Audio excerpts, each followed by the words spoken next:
subject, whether service joining or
morning, sir.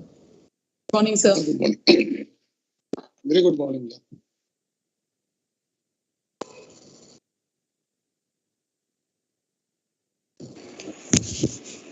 Professor Ramanujam, our honorary Vice President Sri Ramanujam, sir.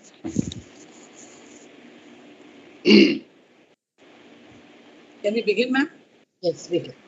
Yes, sir. A very good morning to one and all.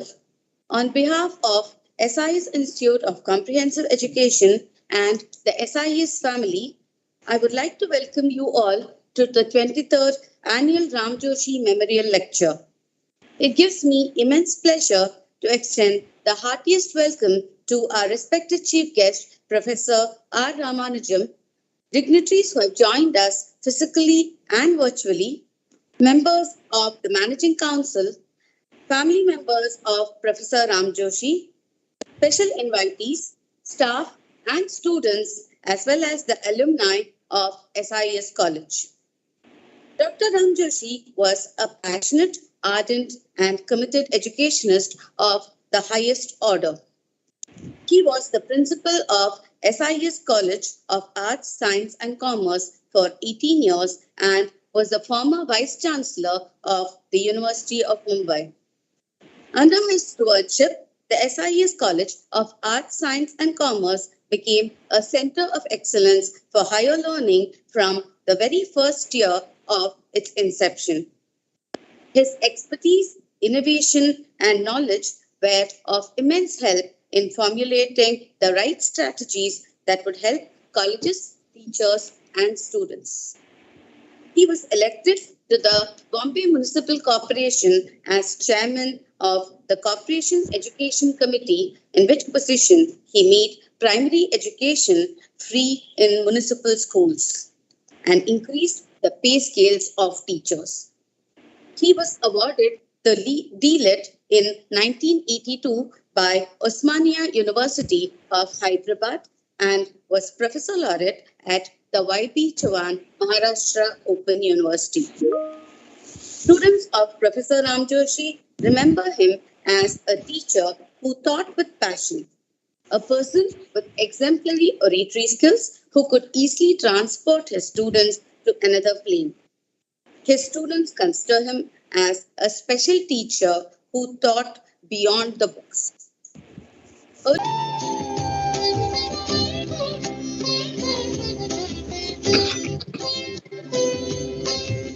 समदृष्टि ने तृष्णा त्यागी परस्त्री जेने मातरे जिह्वा थकी असत्य न बोले परधन नव झाले हाथ रे वैष्णव जन तो तेने कही जे पीड़ पराई जाने रे वैष्णव जन तो तेने कहिए जे पीड़ पराई जाने रे.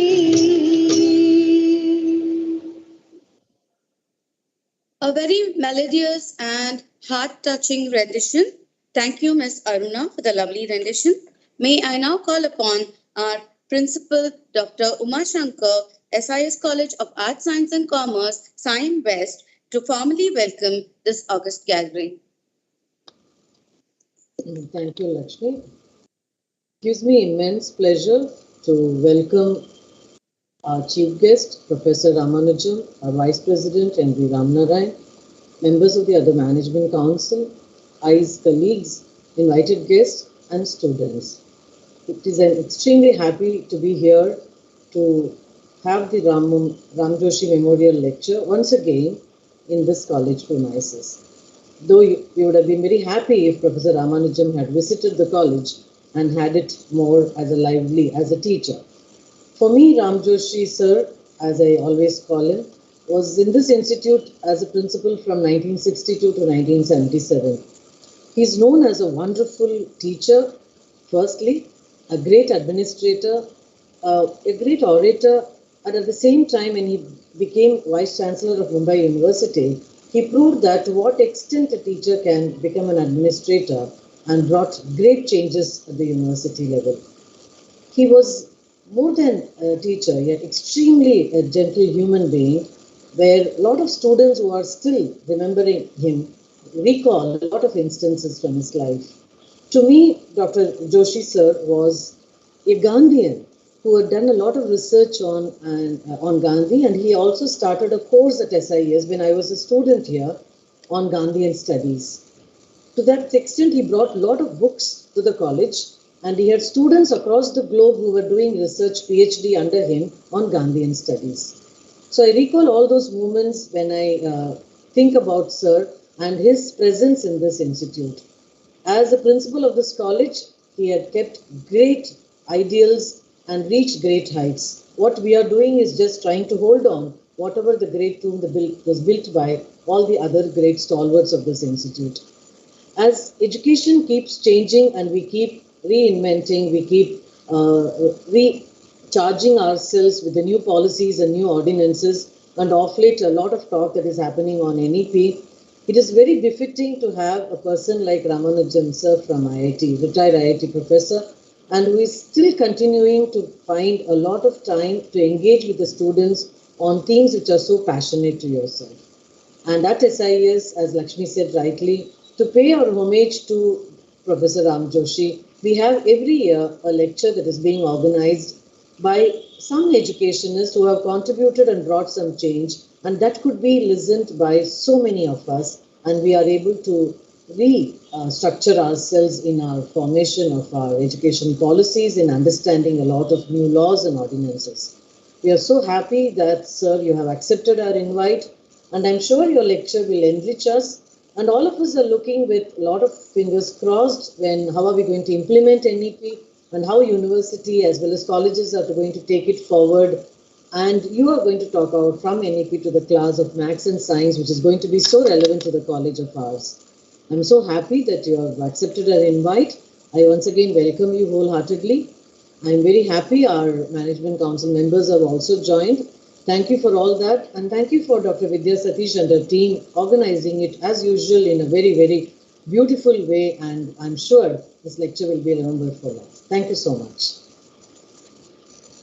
Thank you. Thank you so much, Uma ma'am, for those wonderful words. And it was nice listening about your first-hand experience and interaction with Professor Ram Joshi.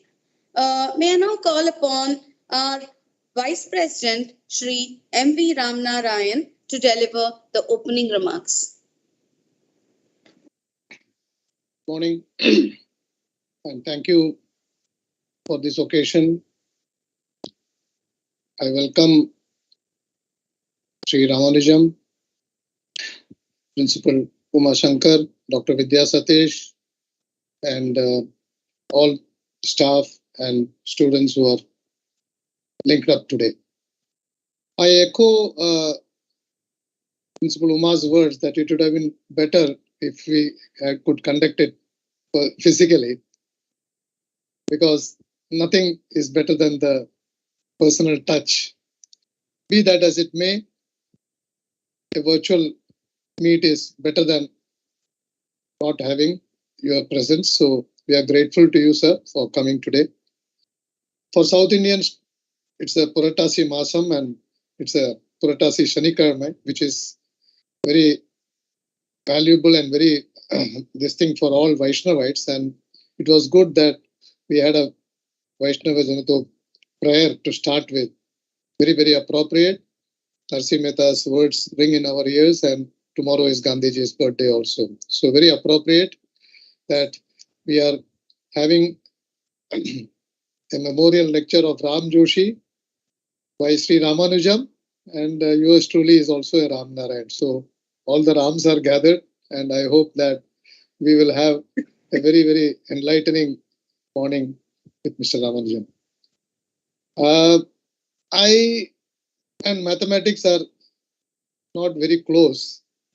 And though as an accountant by profession, I have dealt with numbers all my life, but maths always scared me. And it only went away after some brief interaction with another famous mathematician of India, Professor SIES with whom I had the very privilege of interacting several times in my earlier, younger days, when he was the head of the Dean of Mathematics at TIFR Mumbai. So with Professor Seshadri, whatever he tried to inculcate, a brief thing about pure mathematics, it all went above my head, of course. But somewhere I thought that, look, this subject is also worthy of exploring. So I think I first read about the profile of Sri Ramanujam, and I was expecting a much elder person, Dr. Vidya. And I'm very pleasantly surprised to see a very young Mr. Ramanujam, much in the way of his renowned namesake. And I'm sure that he has many, many more years to contribute in the field of education and especially in the field of mathematics. And I'm sure that we will hear his name in future with much more achievements. So once again, it's a great pleasure on behalf of the South Indian Education Society to welcome you, sir. And we hope that in the near future, you would grace us with your physical visit to our institutions also. With these few words, we have all, of course, come to listen to him and not to me. So I would request that we proceed further. Thank you very much. Thank you so much, Sri Ramnarayan sir, for those opening remarks. We also have our Honorary Secretary, Sri K. Venkatramani sir, with us today. May I now call upon our Director, Dr. Vidya Satish, to introduce our chief guest for today, Professor Ramanujam. Thank you, Lakshmi. A very good morning to the speaker of the day, Professor Ramanujam, our Vice President, Sri M.B. Ramanarayan, our Honorary Secretary, Sri Venkatramani, members of the Managing Council who are attending the program today, Principal Dr. Uma Shankar, staff of SIES College of Arts, Science and Commerce, Science West, members of our sister institutions who have joined in, family members of Professor Ram Joshi, representatives from various educational institutions who have shown so much interest to join and attend this lecture, either live on Microsoft Teams or also on YouTube. We are showing it live. So there are people who have joined in, special invitees and our dear friends and students. Today is the day we remember the contributions of Professor Ram Joshi towards our college and in particular early childhood education. When every academic year begins, our first thoughts are about this lecture and whom we should invite as the speaker. These memorial lectures not only celebrate our rich legacy as an institution, but also make us contemplate time and again about the contributions of our leaders. Professor Ram Joshi is one such person. Though we have never met him in person, which is indeed a misfortune, we at SIES Institute of Comprehensive Education believe that through the solemn remembrance year after year, we are keeping the fire of knowledge alive and burning bright. Our topic for the day is bringing NEP 2020 into the science and mathematics classroom, and who better than Professor Ramanujam. It gives me immense pleasure to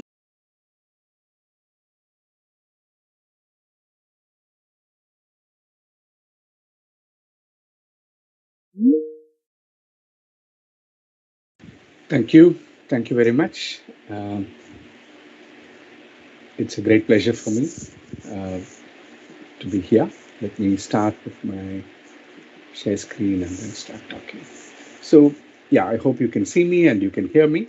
At any time, if you're not able to, please stop me, and if there is any problem with the audio or anything, please tell me. Okay. So let me begin with a word of thanks to the SIES and Professor Vidya Satish for this invitation. It's an honor for me to be invited to the Professor Joshi Memorial Lecture. Please feel free to interrupt anytime or comment or question. I should also give a statutory warning before beginning that the talk raises many questions, probably far more than it can hope to answer. Okay. Can I have some video on so that I can look at somebody when I talk? It would be nice rather than talking only to my laptop. Okay. Yeah. So let me start with, so I'm going to mostly be talking about our school classrooms and, classrooms where, we are looking at math and science pedagogy, really, right? In the light of all these policies, and especially what Dr. Vidya Satish highlighted just now about looking at science from the viewpoint of not the privileged ones, but those who are probably not, if you're thinking in policy terms, we should be thinking of those children, this millions of children who have no access point except the textbook for their education. And on the other hand, education is the only instrument that can pull you out of poverty and all that binds you down. Right? But okay, let's look at what happens in the classroom. So here is the science classroom, class 9. Subject is Newton's laws. Okay. And you ask the children what is Newton's first law. There is a big chorus. Everybody which is at rest or in a state of uniform motion continues to be in the same state unless an external force is applied on their body. And everyone is happy. And then I ask, well, what about a dog, right? Consider a dog that is sleeping. After all, usually that's what you mean by at rest, right? Real relaxation. Now, suddenly it wakes and starts running. Where is the external force? Now, this is a very interesting discussion to have in the classroom. Children say all sorts of things. Some children say, oh, there is some noise and that's why the dog woke up. That is the external force. And I say, but, let's do a thought experiment, put a big glass dome so that, cut out all the noise. So the dog wakes up and gets up. Okay, then somebody says there is vibrations on the ground. And then I say, okay, but, I can also put a platform so that is all cut out. Still, the dog gets up and wakes up. Where is the external force? And then some children start saying, okay, there is, you have noises, disturbances, biorhythm, all these. And then somebody says, yeah, but these are internal forces. And there is a discussion of internal and external forces. I said, but Newton's laws don't say anything about internal forces. And by now the teacher is extremely upset. Look, you are the scientist and I call you to talk to the children and you are confusing the children, right? And now invariably in every such discussion, some child gets up and says, look, Newton's laws do not apply to living beings. Okay, shall we all decide? And everybody says, yeah. Newton's laws are only for balls and those things, not for living beings. As I said, the teacher is really livid. This is what I have brought you here for. Right? Somebody who's being paid a salary as scientist from Department of Atomic Energy, you come and tell children these things. But I said, but how do we explain this? What is the argument, right? Now, this was a study conducted nearly 2 decades ago, sometime in the 90s. And I was in This is just voluntary work, talking to schools, teachers, classrooms, observing classes. And I chose 3 themes. The first was Newton's laws. Another was Mahatma Gandhi's assassination. A poignant moment in the history of independent India. 1947, August 15, India gets independence. 48, January 30, the Mahatma is murdered. It's something that you would think that it's a very emotional moment of our history. And the third, I don't know why I chose surds and radicals, cube roots and stuff. Well, this was probably a very tragic choice. Idea was to, so these schools range from Chennai corporation schools to, front-ranking schools like PSI school and alternative schools like Abacus at the time. I wanted to see what actually happens, in the curriculum document, what is mentioned and what it says in the syllabus, what is there in the textbook. And this had state board, CBSE, ICSE, and then what is actually happening in the classroom.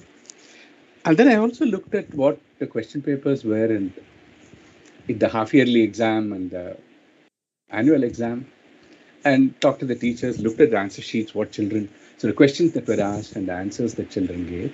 And I also interacted with the children in a math club, science club kind of mode, and talked to the teachers as well. The idea was to get a full picture of this. And I must say it was so basically what kind of gaps exist between all these things, right? I must say it was a sad tale altogether, and I learned a lot about education and the process. Now, one thing is that Newton's laws might as well have been Newton's commandments. It could have been some bearded bloke standing on a mountain and saying, law, first law, second law, third law, right? The laws were mostly taught as unquestionable axioms, right? These are truths, right? And the better classes provided examples. I must say there were some very good examples from everyday life, explaining, illustrating the laws. But that still takes the law as truth and illustrates it and explains it. It doesn't say why is it true. Right? And the truth of the laws was unquestioned. The questions that nobody asked, why are these called laws? Right? Now, I have asked this to these class 8, class 9 children many times. What are laws? And what do children say? Children, more often than not, children say law is something you have to follow. If you don't follow, you get punished. If you violate it, you get punished. That's a very good reading of law. And I usually say then that, oh yeah, I want to violate Newton's law. What punishment will you give me? And all children laugh and say, no, you can't violate Newton's law. But, but that's what you said is a law. And okay, so the point of, something that is very dear to a scientist, for physicists, is that there is a certain universality to these principles, which is why we call them laws, right? What does that even mean? And thing is, if they are true of the world, how do we know them to be true? And this is something that is not asked. And in some sense, science begins with asking, how do you know that that is true, right? And we are not getting children into the habit of asking this question. That is my main point. Very importantly, if these were false, what difference would it make for the world we live in? Can I observe something different that I would see? This again is very important for science. If this is false, I should be able to see certain differences in the world, and I do not see. Can I predict that? Can I observe that? So, this was a question that was actually, this is not my question. This is a girl in class 9 who asked, and I thought it was a beautiful question. She asked, what did people believe before Newton? Before Newton, did people think that, they were not fools, huh? All our ancients and people, did they think that a body which is moving at a state of uniform motion will suddenly start changing its state without external force? Good question, actually, I think, for history of science. And of course, most important question is, how do I apply statements like these to my experiences in life? And we realized that, a part of this discussion with teachers was also that in general, there was a kind of reluctance to have conversations in the classroom and dialogues in the classroom, and we needed some models. And in fact, we started in Tamil Nadu Science Forum, we started a series called Dialogues in Science. To maybe even some training is needed to have dialogues in science in the classroom. And that was a very interesting experience. Led to Balaji Sampath eventually publishing a book called The Case of the Sleeping Dog and Other Stories, and on Newton's laws. And a very popular and entertaining way of explaining what's going on. Now, to me, the tragedy is not that such, this kind of questions are rather philosophical. And I'm not really expecting that these questions were not asked. But the point is, there was very little discussion. And there was really no argument originating from children's minds based on their concerns stated in their language. And I think every phrase here is loaded for education. We want arguments that originate from children's minds based on things that they are worried about stated in their language. Without that, science doesn't live. And this is a very serious problem. Right? What dominated the classroom was the language of the textbook. The language of the textbook is important, but if it excludes children's thought and children's expression, we have a problem. And the tyranny of the textbook permitted neither the teacher nor the students to approach the matter as something to be explored. I'm not blaming the teacher here. I'm saying the textbook doesn't really offer much room for either the teacher or the students to actually look at it as exploration. I mean, Dr. Vidya opened this with, Avayar's, quote, right? In Tamil, the word for learning is katral. I don't know how many people understand that. Katral actually in original Tamil means search. It means theda. It means search. So the very word means search, seeking. Seeking is the correct, probably the closest English word to that. So learning is not about, memorizing. Learning is not about, in Tamil, there is another phrase that people use, solli tharadu. I tell and give it to you. In fact, that is our classroom, more like it. But it's not a place for seeking. Right? Seeking is the real meaning of learning, and we have shifted away from that. And a culture of silence is really death for a science classroom. I mean, talk is extremely important. Seeking, exploration. And last year, Tamil Nadu government was distributing Kabasura Kudineer in many places. For those who don't know, it's a herbal concoction. And, this is even year before last, actually. So I was giving a talk in a college to undergraduate students, and I was asking, does Kabasura Kudineer cure COVID? This is fairly smart undergraduate students. What was very interesting to me was that we did a poll, and almost everyone had a vehement yes or a vehement no. Point is, and the discussion was largely on an emotional plane. Either people were saying, yes, traditional medicine is important, or that. Whatever happened to evidence-based reasoning? It's nothing to do with, which medicine is important, which medicine is unimportant. You should be asking for data. You should be asking for, if the data tells you that it's good, accept it. If the data doesn't, if you don't have data to support it, you cannot accept. This is in some sense the core thing that you would expect science training to give you, to ask for evidence, to demand data. And somewhere that kind of core concept doesn't go across. Now, another experience, Tamil Nadu Science Forum organizes interactions for scientists with children and, in villages. And typically we would go in the evening. I'm talking about sometime in the 90s. And typically do some night sky watching, look through the telescope. Villages are very rich, and you can see extensive night sky, which you can't, cities are very poor in that regard. And discuss astronomy and talk some science and leave next day. Now, I landed early in this place, and this is one girl called Kuruma, who was my guide-in-chief, class 7, and going around with children. And they show me various things, trees, plants, medicinal herbs, birds, insects. And she has plenty to point out, to say. And I keep saying, I don't know this, I don't know. I don't know that. I'm a good town-bred person. I don't know much about the names of trees and plants and herbs and so on. And I keep saying, I don't know, and I don't know. And they all, don't believe me. After all, I'm the scientist, right? And and she knows a lot about what we call nati chakare in Tamil, good, basically, making molasses from good. This is something that people do in the village. She can identify many constellations in the night sky, for which there are terms in our language, right? I mean, every language in India has all kinds of beautiful names for constellations in the night sky, which people know. And then next morning, I'm leaving, children come to say bye, and I say, hey, Kuroma, you'll make a great scientist someday. All the children laugh. Sir, I never get more than 30 marks in science, right? So somehow, all that understanding of nature, all that relationship that you have with nature, counts for very little in the science classroom, right? Here is another example that I want to take.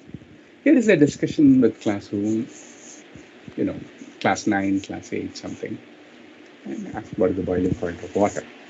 Big chorus, everyone says 100 degrees Celsius. Are you sure? Yeah, 100 degrees Celsius. And then somebody adds at room temperature, at standard atmospheric pressure, etc. And I ask, how do you know? Well, book says so, really. And I ask, has anyone done the experiment? And typically there is always some child who says, I've done it. And then you ask, how did you do it? Well, I used a thermometer, but then you can't use a clinical thermometer because our typical thermometers do not have that range. You need a lab thermometer. And very few, have access to any of these things. Not even if there is always not done it. I've done it, and then you ask. The point is, this is precisely how you learn all. Well, I use a thermometer, but then you can't use a clinical thermometer because the point is, I have done it. Typical thermometers do not have that range. You need a lab workshops. And children, with teachers, have access to any of them. Group the children into 5 groups. Even if they go simultaneously. Done it, and then you ask. The point is, never get 100%. How did you do it? Well, I use a thermometer, but you can't use a clinical thermometer. The point is, I have done it with thermometers. So why do I never get 100%? And then there's a lot of negotiation that children, with teachers, have access to any of them. Water, even if they go simultaneously. Draining water, Bay of Bengal. You never get 100%. And river water. Well, I use a thermometer, but I can't use a clinical thermometer. The point is, I have done it with thermometers. So why do I never get 100%? And then there's a lot of negotiation that children, with teachers, have access to any of them. Water, even if they go simultaneously. How do you know it? Bay of Bengal, because white point is not high. And river water, chicken and eggs. And use a clinical thermometer. The point is, I have done it with thermometers. So why do I never get 100%? And you also said we took the same water. When the children is high groups and they want how to use water, you're not doing it once, you're doing it 10 times and taking it. Because they don't mind handling it. Somebody says on average it should be minutes. And then it was the same water but the there is contact error. Instrument test we do not take it. Very good. Suddenly somebody is realizing that these are actually instruments that you are using. And then, so they are probably not in the same batch.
is another dimension extensively.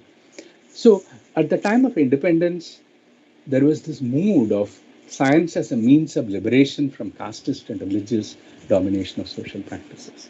Science as an important weapon in the battle against forces of obscurantism and superstition. Science education was always seen as an essential component of modernization and social transformation, especially in the vision of Jawaharlal Nehru. Now, if you see science education, it is not doing that. In terms of academic performance, which is the passport to economic upliftment, Kuruma has no hope of becoming a scientist and come to my institute, Institute of Mathematical Sciences, or Indian Institute of Science, or ISERS, or things. On the other hand, that's what she means when she says, I rarely get more than 30 marks. Right? In terms of processes that encourage critical thought, that leads her towards freedom from fear and prejudice, school science seems to be of little help to her. So one should not be romantic about it. Kuruma, her experiential learning is not good enough. She needs modern science, the secrets that book hold. She needs to travel beyond experiential learning. She can make things grow, but she doesn't know about nitrogen fixation, right? Nitrogen fixation doesn't come to you by just looking at things and working with clay and soil. Even more, she needs the language of science that insists on quantification. She needs to understand the difference between direct and inverse variation, right? She needs to understand about linear and quadratic variation and exponential growth. She needs to think about graphs of functions. When Kuruma cannot speak this language, entry to the world of science is denied her. Language is always a powerful means of social exclusion. And I haven't even spoken about the language of mathematics. Whatever I'm saying is doubly more so, 10 times more so when it comes to the language of mathematics. The language of mathematics can be extremely alienating when it is not tied to thought and dialogue and reason. So, areas of central concern in school science, if you were to look at, it's little experimentation and critical thinking, little relation to technology, right? Children see technology as something bought, constructed, not as constructed, right? And when you learn about Pascal's law, you don't think about, lorries and trucks and tires, and that it's actually air that is holding up that huge truck out there. Of course, reliance on rote learning, inadequate teacher preparation, a very, very important thing in this, teachers' own understanding of these processes. Therefore, the crucial changes that we are talking about are shifting the focus of the science classroom from content knowledge, saying 100 degrees Celsius, towards critical scientific inquiry. Active engagement of all children in experimentation and working with wood, metal, and soil, using material to build things. It's a great tragedy that you can get a gold medal in science without actually doing anything with your hands on wood or metal or soil, which is fundamental to science. Making connections between areas of science as well as with other areas of study and society, the holistic perspective that NEP keeps mentioning. And of course, as teachers, as educationists, nothing will happen without changing assessment models to actually reflect the methodology of science. Lastly, enriching teachers with a variety of scientific resources. Dr. Vidya was mentioning how textbook is the sole authority for children, for a large number of children. That's true for a large number of teachers as well.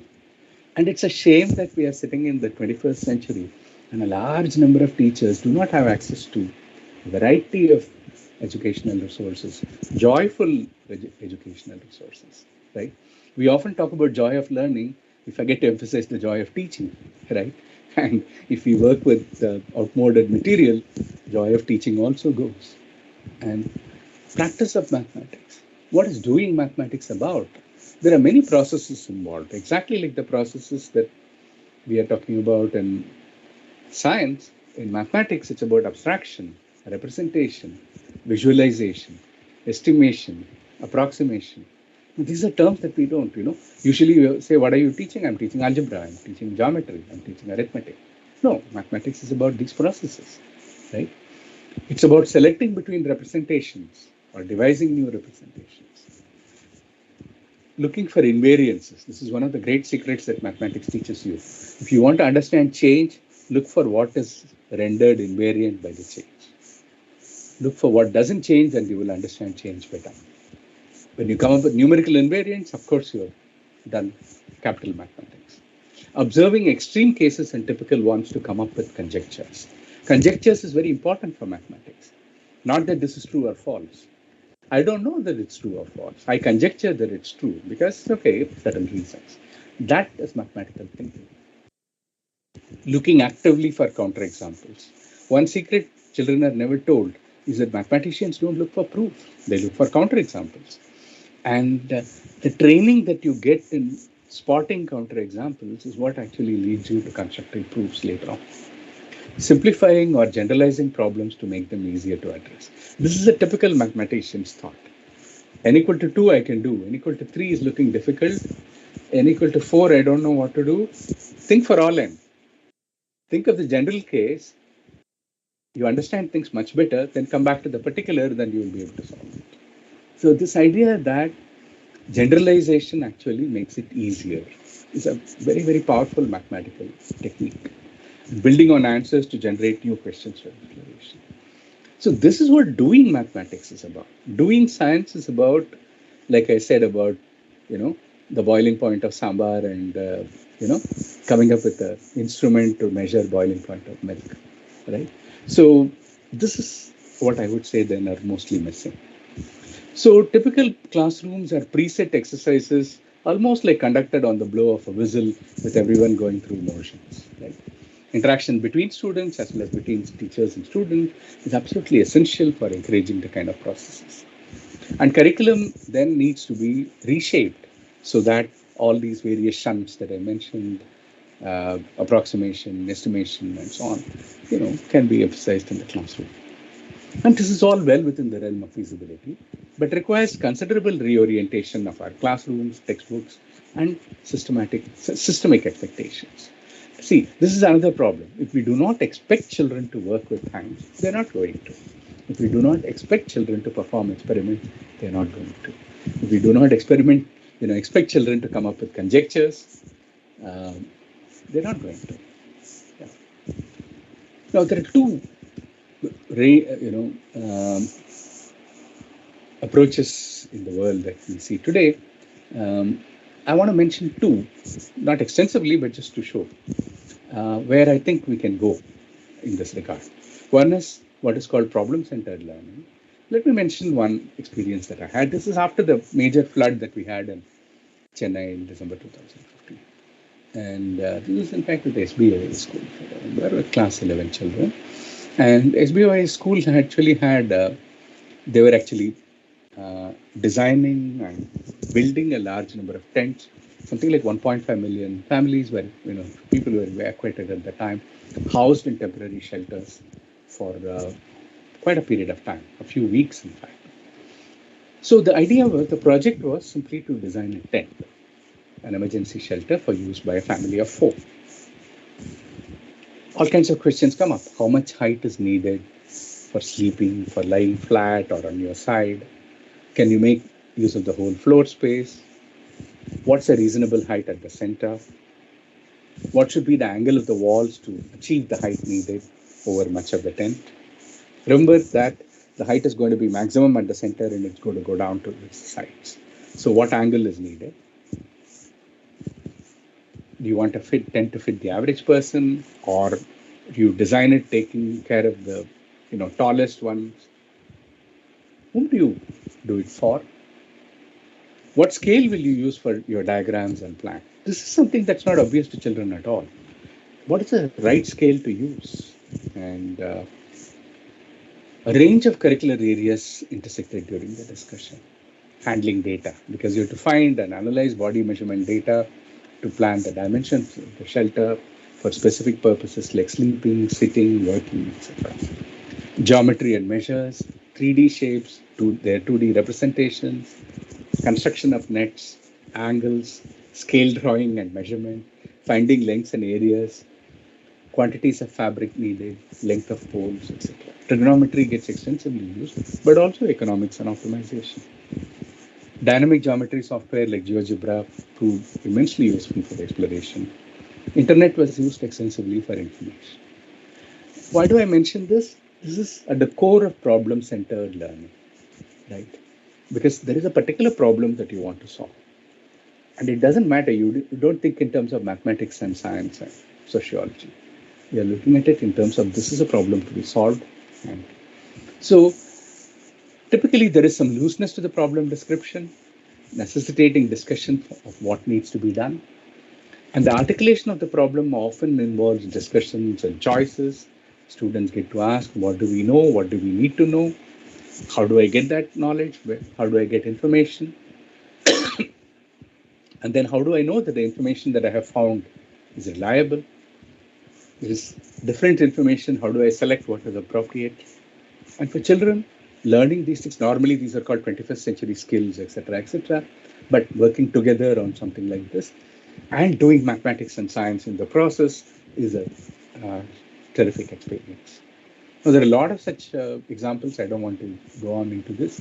This can be, from an abstract mathematical question, like I want to completely factor a polynomial like x power n minus 1. Or explore history. How did the Mayans do mathematics? Look at columns, look at curvature in columns, and look at geometry in columns, or other cultures. Create coded messages, do cryptograms and cryptography, something children can do. Barcodes, and come up with your own code. There's a lot of such possibility. And I can go on, I don't want to do. I want to mention one experience, which is down you will see our Institute of Mathematical Sciences logo. This is something that we did with the Goethe Institute many years ago. This is just mathematics you can touch. You can see this child exploring a soap bubble. It's a soap film. And so exhibitions are extremely important, where children actually work with models, play around, do things, right? And this is the entire theme of mathematics you can touch. And this was with Mathematicum in Gießen in Germany. And it was a wonderful exhibition for students to come and see.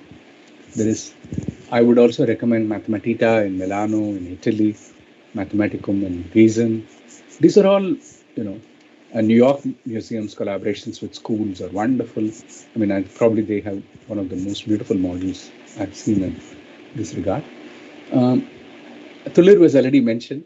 In our experience, it is, this children's science magazine monthly in Tamil, and largely talking to children in rural areas.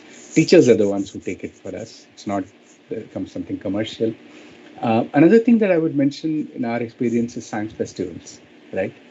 I mean, 2 to 5 day events, and where children actually are in nature, working out. Here is something they are playing with some drone that they constructed. And metric melas, nature walks, all these. Now, there is a need to reintegrate a lot. Another theme that I mentioned was integrated science modules. You don't look at science and mathematics as separate. Science in the kitchen, I've already mentioned there's a lot. Theme on light, where you explore photography, art, physics, many of these things together. Paper, where you look at chemistry, you look at physical properties, but you also look at art and craft, the kind of craft that you can do with paper. I mean, beaches, we have in Chennai, kids from slums, you go to the beach and you can explore so much. You can measure the mean time between waves, you can look at the shape of boats. You can talk to fisherwomen and look at how they do their economics. You can talk to fishermen and find out how they navigate in the night sky, using the night sky. So there's plenty to learn.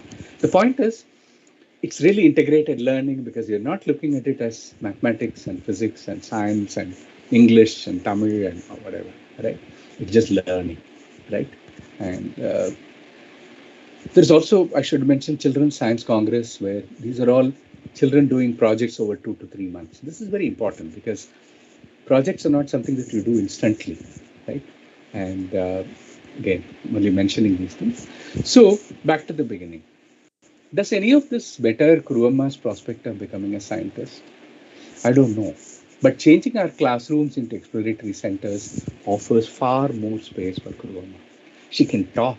She can see that science is about experiential learning, but abstracting from that, learning certain processes that do not scale. You have to look through the microscope, you have to look through the telescope to see things not in human scale, to see the extremely small, to see the extremely large, and wonder at it, and use the language of mathematics, use the language of quantification to talk about the world.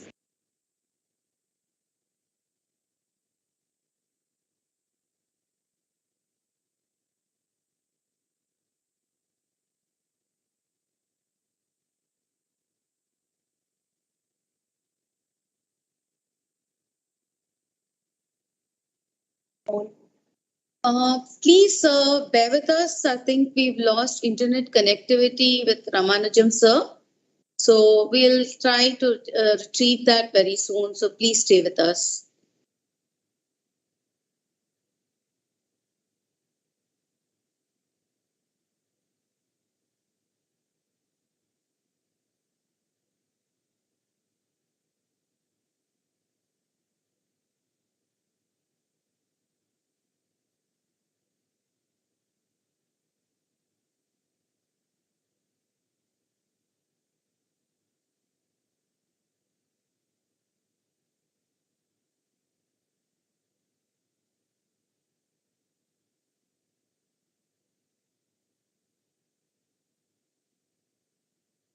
In the meanwhile, as we wait, all of you can put your questions in the chat window, whatever you might have presently, as we wait for sir to get back in touch with us.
Please wait. Sir is trying to connect back with us.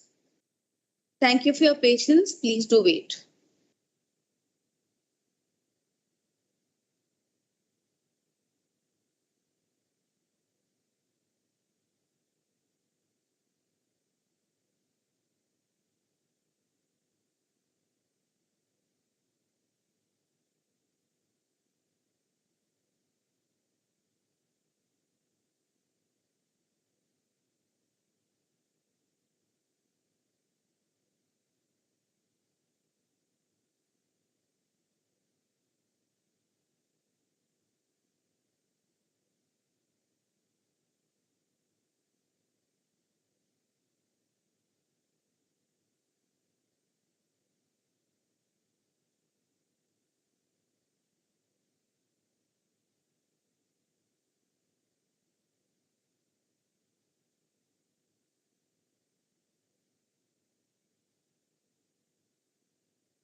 previous.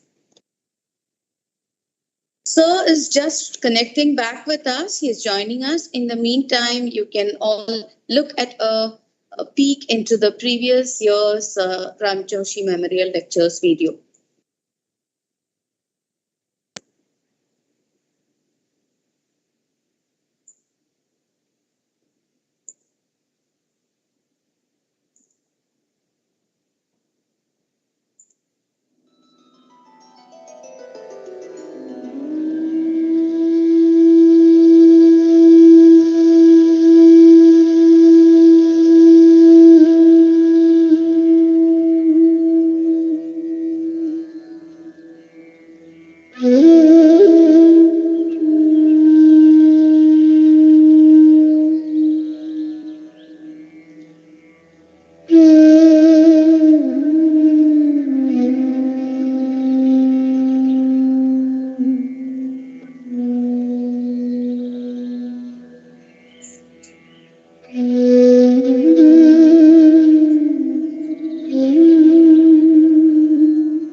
We have Sir back with us. Thank you for patiently waiting. Sir is on mute. Sir, can you please unmute? Yeah. Sorry about that. I don't know what happened to the internet connection. It suddenly decided not to cooperate. But at least I'm able to use the phone connection too. Okay, so let me, I was almost at the end of the talk. So let me complete the talk and then one moment. Yeah. Can you see the screen? Okay.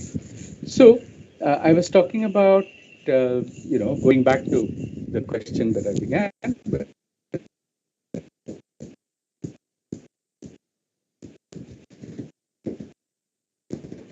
So new models in schools that emphasize process, the children that are growing up with internet and growing up with a very different model of information.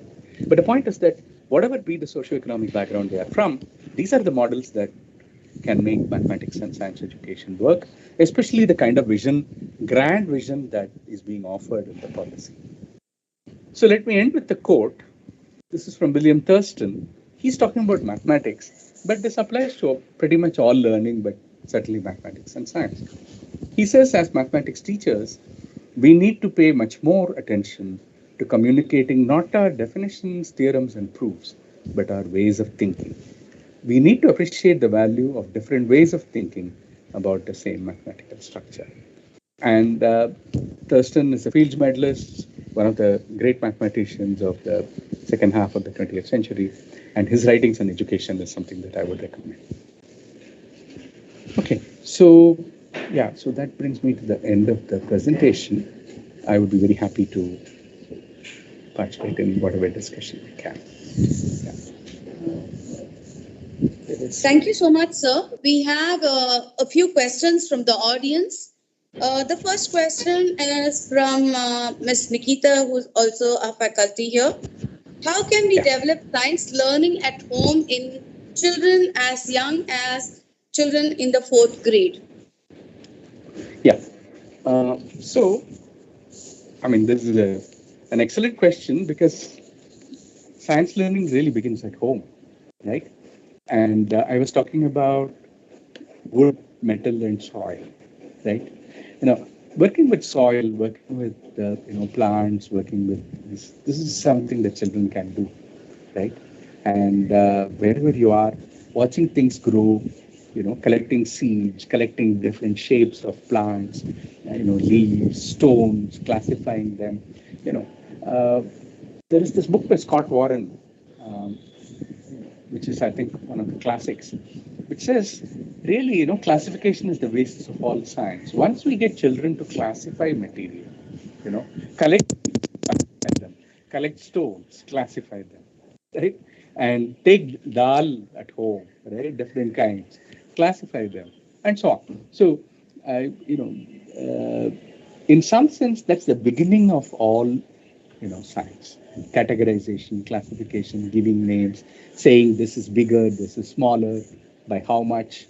I think primary school children can participate in the process of science as much as anybody else. And even experimentation. If you have seen little children, they are very, very good at experimentation, right? In fact, ECCE is probably the best place to begin experimentation on. And children are willing to experiment on anything. So, in fact, most of these problems are more severe for the teenagers. For the little ones, these are natural. So I would say they are more blessed teachers working with the little ones in this regard. Thank you so much, sir. I think that pretty much should help the person understand. And moving on, our second question was posted on YouTube, and it asks about the study of liberal arts, which has integrated course curriculum, become more relevant in the current world. Yeah. So I think the meaning of liberal arts is something that we need to understand. And I think there is probably some confusion on this. The term holistic education that is being talked about in the NEP is actually pretty good in this regard. I think the idea is that on one hand, you do not see humanities, social sciences, the natural sciences, mathematical sciences, all these as distinct bodies of knowledge, right? You would like to have, after all, they're integrated in the child's head.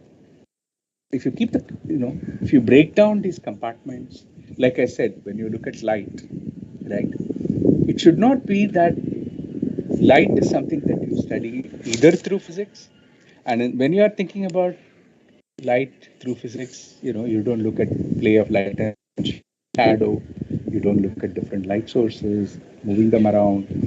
Now, that's a beautiful piece of theater, if you think about it, right? That is to do with dance, that is to do with art and photography. So that was an example that I took in the context of integrated learning. Now, I think the way to go is if we keep bringing in these opportunities of integration to a point where actually that becomes the mode of learning, that becomes the way, I think we might be able to address that.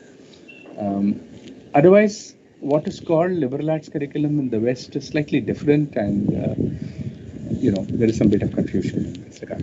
That's why Thank you, sir. The next question is from the Ram Joshi family, Ms. Mrudula. Hello, this is Anupama Joshi and Professor Ram Joshi's niece. What you are saying is absolutely right, but it demands a lot from the teachers. They are usually overburdened with tasks other than education. And every few years, new policies are thrust on them. What has your experience of working with teachers from the public education system? So, I think, as I said, in Tamil Nadu Science Forum, we've been largely working with government. And, okay. So, sorry, maybe you want to complete that? Yeah. No, that's about it. No, I Yeah. thought there was a continuum to that, but no. Yeah. Okay. So the thing is that, I really want to mention that we cannot place the burden of all these things on our underpaid, underappreciated, underprepared teachers. I mean, in some sense, the system has to take a much, much greater responsibility. Now, Felix Klein, in the case of mathematics teachers, talks about a double discontinuity. Again, one of the great mathematicians of the last century. And I think that's very important because when you are learning in school, the mathematics that you learn, you are going through all kinds of things that all students today are going through, right? The fears, the apprehensions, the anxieties. Well, you manage to somehow learn your d by dx and integrals and calculus and whatever. You go to college, then you learn that whatever you learned in school was completely irrelevant. Your BSc maths looks completely different. That's the first discontinuity that you face. You learn university mathematics, and you learn a certain way of thinking. And then when you become a school teacher, you are back to the transition. This is the second discontinuity, when you have to throw away all that you learned in your university and rediscover everything from the viewpoint of pedagogy. And nobody is giving you any particular training and a new mathematics pedagogy either, right? If you look at your B.Ed, somewhere down the line, there is a little bit about pedagogy of science and mathematics. You learn a lot about psychology of children's learning, your theories of learning, but all that stuff that you learned in your undergraduate mathematics, calculus of several variables and linear algebra, all that has nothing to do with what you're going to do, right? So it's a double discontinuity that you face. Of course, I'm taking mathematics as an example. It holds for. So my point is that in terms of teacher preparation, in terms of pedagogical content knowledge for teachers, not just content knowledge, not just pedagogy, but what today comes under the package PCK, right? Pedagogical content knowledge. We have very little to offer. And like I said, if somebody asks what is priority for policy matters in this regard, I would say resources, and resources. We need to make, 10 times more material available for teachers. We talk about problem with assessment models. I would like to see 10 kinds of assessment models for a particular syllabus unit for a country of this size, right? If a teacher had access to all of these, then you can place some burden on the teacher. Right now, well, without offering a multiplicity of resources to teachers, we cannot demand that they provide. Today, we have some way to go before we provide. And teacher guidebooks are very rare. Where they exist, they're not something that teachers can actually consult. And if a teacher has a problem, she says, I don't understand this particular aspect of science, right? Is there a place that she can go and ask without seeming like a fool? I mean, you want to preserve your dignity and still ask, look, I don't understand this. It's, we don't have a culture where it's normal. It's considered all right to say, I don't understand, right? It's not considered nice to stand up in a thing saying, I don't understand anything of what you're saying, right? So we do not offer such a culture to teachers where they can share, where they can actually formally learn from each other. These opportunities are very few. And, many of us read about these Japanese lesson plans and lesson study units, etc., where there is a culture of teachers learning together, working on a problem to which they do not have access. Many such models exist, but we have a long way to go in this regard. Okay. Thank you, sir. Our next question. There is so much of emphasis on textbooks. Even the ACER model 2021 had one reference point as availability of textbooks. How do we go about this? Yeah, okay. I was mentioning the tyranny of the textbook in the during the talk. Of course, the truth remains that the textbook is the principal source of wisdom and knowledge for everybody. So, coming up with good textbooks, I think we have made considerable progress in the 30 years that I have seen. I think certainly at elementary level, textbooks have become much better over the years. Middle school, they're getting a little bit better. Secondary, higher secondary, there is a rigidity which dominated by entrance exams and board exams that we are not able to solve. So good textbooks, but the point is that in this day and age, right, in the 21st century, it's a pity that we are limited by this kind of textbooks, right? Surely, e-books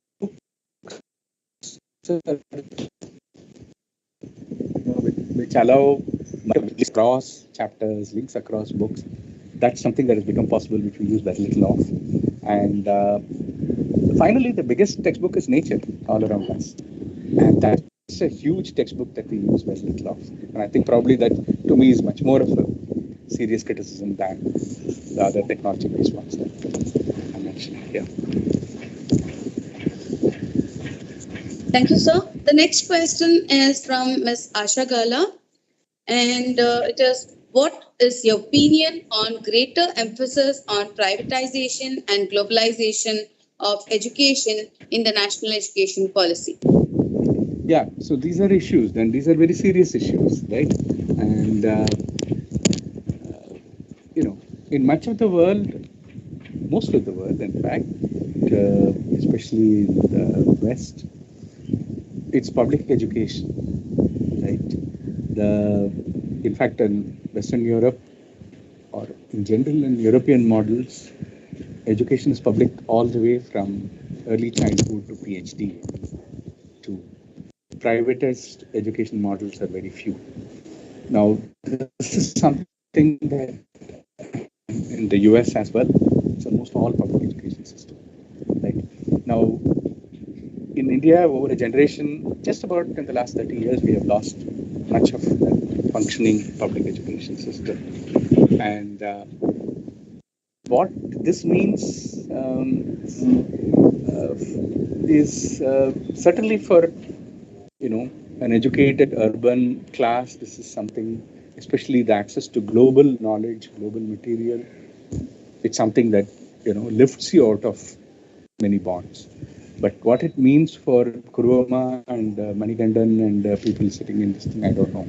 I think the state is absolutely the only source by which, a child like Kuruvama can break the cycle of poverty and enter the knowledge economy that you're talking about. So I think the responsibility of the state in this regard is immense.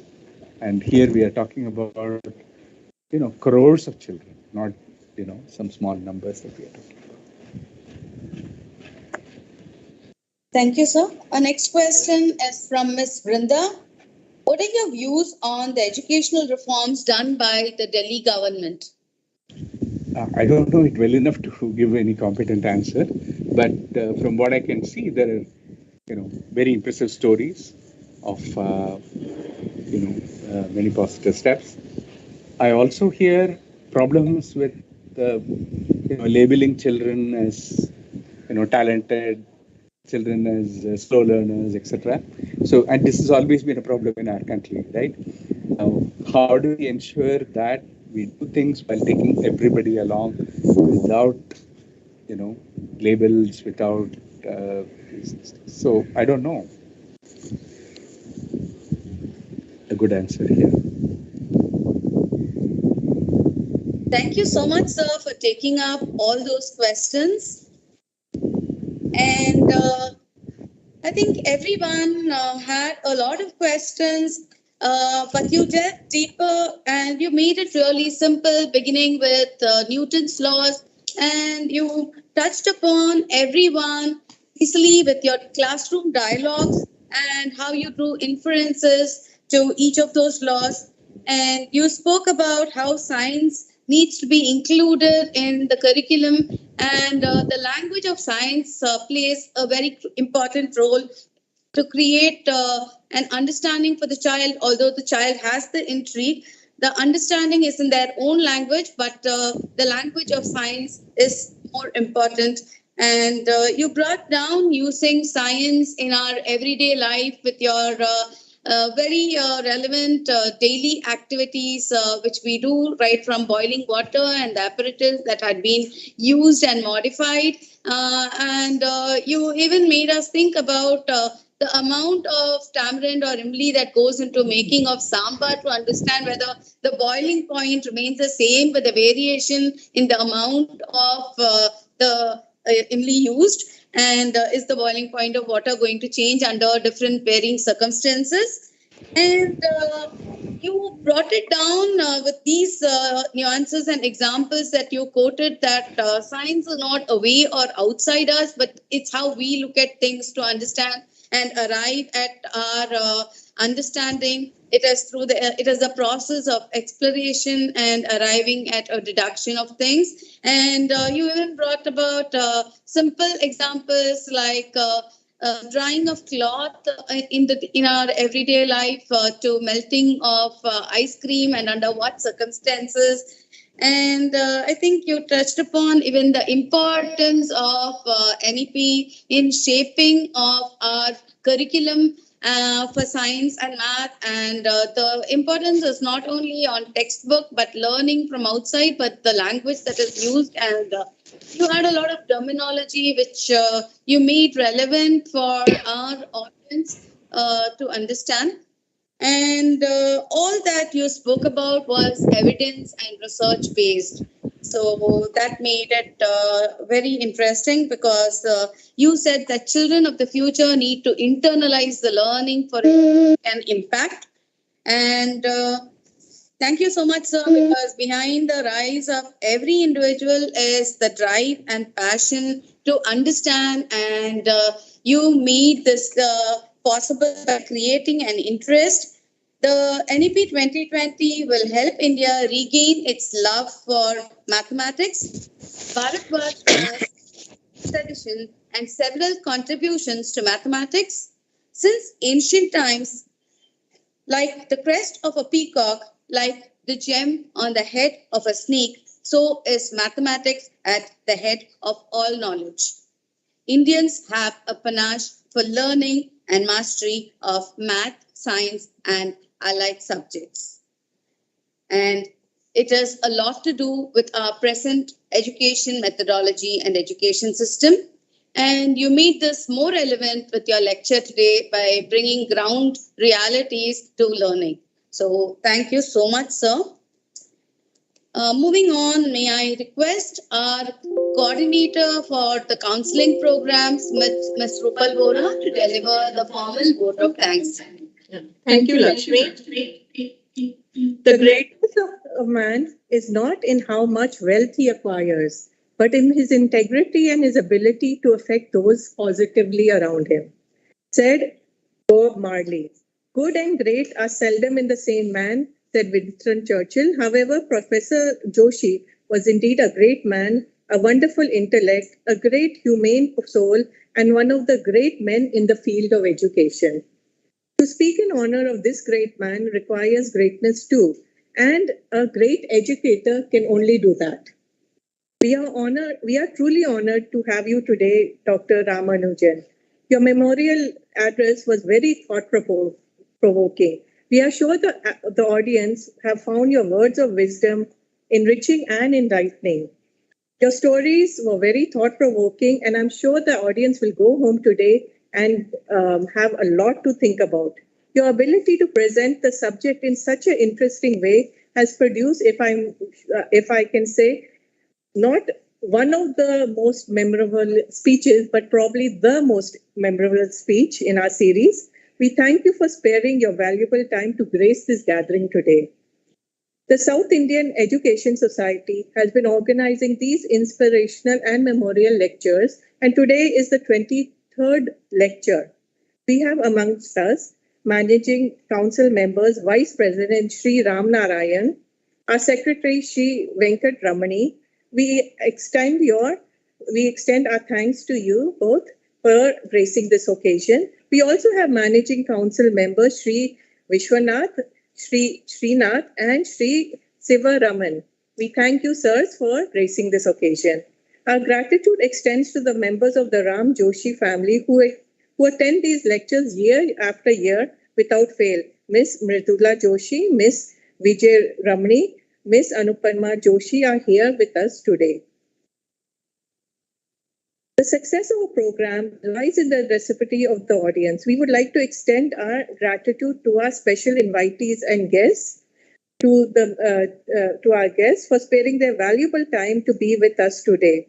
We appreciate the efforts taken by Charan, IT Department, SISCOMs, which have lent their technical assistance for the YouTube Live, our college staff, members of sister institution, and our dear students to attend this solemn event. We cannot forget to acknowledge our non-teaching support staff who have also helped us to organize this program. Thank you, and we wish to see you again next year for the 24th Ram Joshi Memorial Lecture. Thank you, everyone. Thank you so much, Ropal ma'am. May we all now rise for the national anthem.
Thank you, everyone.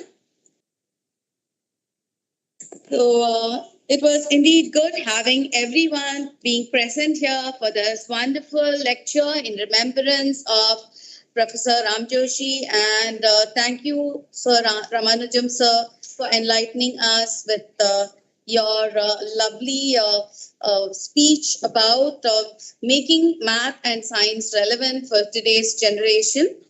And all of you, please have a good day, and thank you, and bye-bye. Thank you very much. Bye-bye. Thanks so much, sir. Bye.